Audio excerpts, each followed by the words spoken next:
Taste the Daily. திருநெல்வேலியில் 17 வயது சிறுவன் மீது சீருடை அணியாத போலீசார் தாக்குதல் நடத்தி இருக்கிறார்கள்.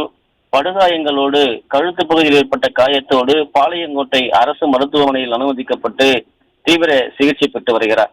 குறிப்பாக சிவகங்கை மாவட்டம் திருபுவனம் அருகே அந்த கோயிலுடைய காவலாளியாக இருந்த அஜித்குமார் விசாரணை என்ற பெயரிலே அழைத்துச் சென்ற 5 பேர் கொண்ட அந்த காவல்துறையினர் அடித்து கொண்டிருக்கிறார்கள். அந்த கொலை செய்யப்பட்ட சம்பவத்தினுடைய துயரம் அடங்குவதற்குள்ளாக தொடர்ச்சியாக இன்றைக்கு தேனி பகுதியில் இருக்கக்கூடிய ஒரு வழக்கறிஞர் ஒருவர் ஆர்டிஐ மூலமாக தகவல் அறியும் உரிமை சட்டத்தின் மூலமாக ஒரு வீடியோவை கேட்டிருக்கிறார். அந்த வீடியோவில் 14/1/2025 அன்று ஒரு ஆட்டோ ஓட்டுநரை கொடூரமான முறையில் போலீசார் எட்டி உதைத்து தாக்கக்கூடிய அந்த சிசிடிவி காட்சி பதிவுகள் அதில் இருந்திருக்கிறது.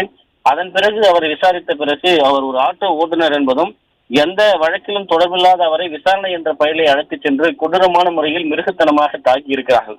இந்த சம்பவங்களை அடுத்து தற்போது திருநெல்வேலி மாவட்டம், குறிப்பாக தூத்துக்குடி மாவட்டம் ஸ்ரீவைகுண்டம் அருகே இருக்கக்கூடிய ஆதிச்சநல்லூர் பகுதியைச் சேர்ந்த மாயாண்டி என்கிற அவருடைய 17 வயது மகன் 12ஆம் வகுப்பு படித்து வருவதாக கூறப்படுகிறது.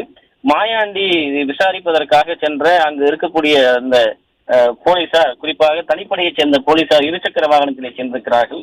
அவருடைய தந்தை இல்லாத காரணத்தினால் இந்த 12 வகுப்பு படிக்கக்கூடிய 17 வயது இளைஞர் அந்த பகுதியில் வருகிற போது உன்னுடைய தந்தை எங்கே என்று கேட்டிருக்கிறார்கள். அவர் இங்கே இல்லை என்று தெரிவித்திருக்கிறார். உன்னை அழைத்து சென்று விசாரிக்கும் முறையை விசாரித்தால் உன்னுடைய தந்தை தானாக காவல் நிலையம் வருவார் என்று அந்த சிறுவனை இருசக்கர வாகனத்தில் ஏற்ற முயற்சி செய்திருக்கிறார்கள்.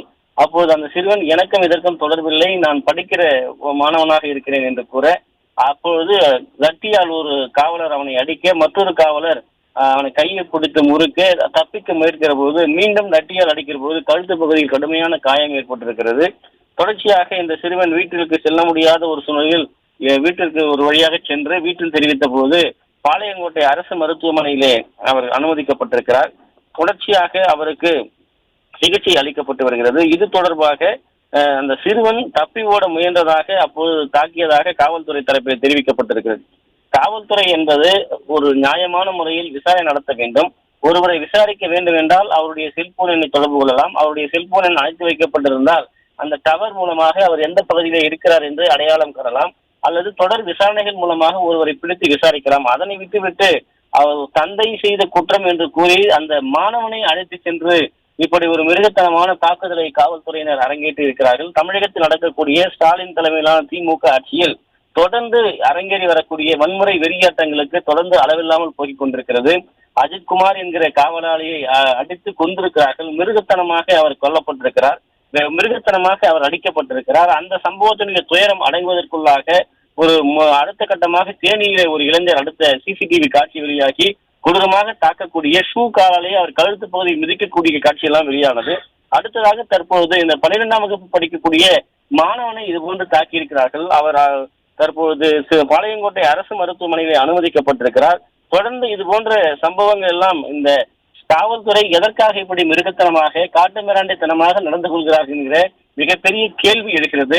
காவல்துறையை கையில் வைத்திருக்கக்கூடிய முதலமைச்சர் காவல்துறையிற்கு என்ன அறிவுரை வழங்குகிறார், என்ன லட்சணத்தில் சட்டம் ஒழுங்கு பரிபாலனம் செய்யப்படுகிறது என்கிற மிகப்பெரிய கேள்வியை பாதிக்கப்பட்டிருக்கக்கூடிய சிறுவனுடைய குடும்பத்தினர் எழுப்பியிருப்பது குறிப்பிடத்தக்கது. சார்,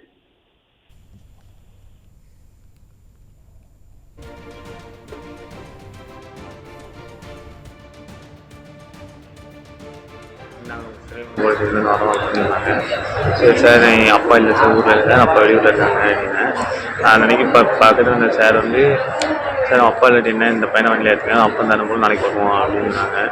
சார் நான் சரி சார் எனக்கு டைம் ஆகிட்டு, நீங்கள் எதனால் வீட்டில் வந்து பேசிக்கோங்க, நான் வீடு இங்கே தான் இருக்குன்னா வீட்டில் வந்து பேசிக்கோங்க சார், என்ன கிளம்புறேன் இன்னொரு சார் பிடிச்சாரு, நான் தட்டி விட்டோன்னே இன்னொரு சார் வந்து அடித்தார். அதனால நான் இருந்தாலும் பரவாயில்ல தட்டி விட்டு ஓடும்போது லட்சம் முழு அடிச்சிட்டாங்க. நான் ஆற்றுக்குள்ளே இறங்கி ஓடிட்டேன். ஓடி கொஞ்சம் நேரம் ஆற்றுக்குள்ளே இருந்தால் அதுக்கப்புறம் கொஞ்சம் நேரம் கழிச்சு அதிகம்